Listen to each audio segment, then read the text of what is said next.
Hi friends! Thanks for tuning in.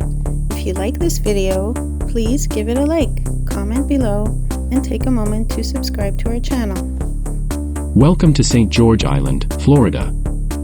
In this video, we'll mainly travel along West Goree Drive. This barrier island stretches about 28 miles long and up to a mile wide, nestled off Florida's Gulf Coast. Long before modern times, indigenous peoples, including the Apalachee and Muskogee tribes, called this island home. They relied on its abundant resources for fishing and gathering shellfish. In the 16th century, Spanish explorers arrived, marking the beginning of European influence in the area. In the 19th century, the nearby town of Apalachicola became a bustling port, especially known for the cotton trade. St. George Island played a crucial role in protecting Apalachicola Bay, serving as a natural barrier against the open Gulf, which helped ensure safe harbor for ships. During World War II, the island was used for training exercises by troops from nearby bases, adding a unique chapter to its history. Today, St. George Island is celebrated for its unspoiled landscapes. The island is home to the Dr. Julian G. Bruce St. George Island State Park, which offers 9 miles of pristine shoreline, dunes, and marshes.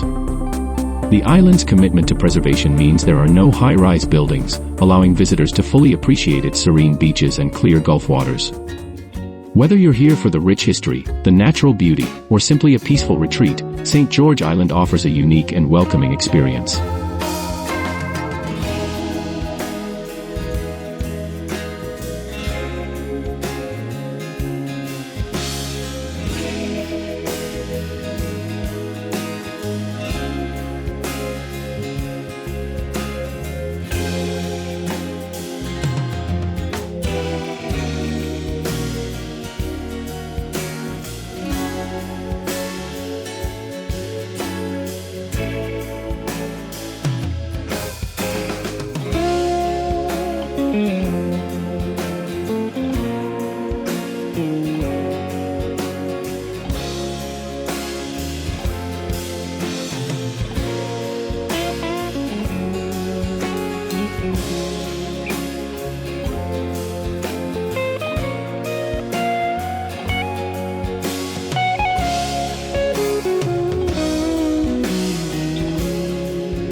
Thanks for watching!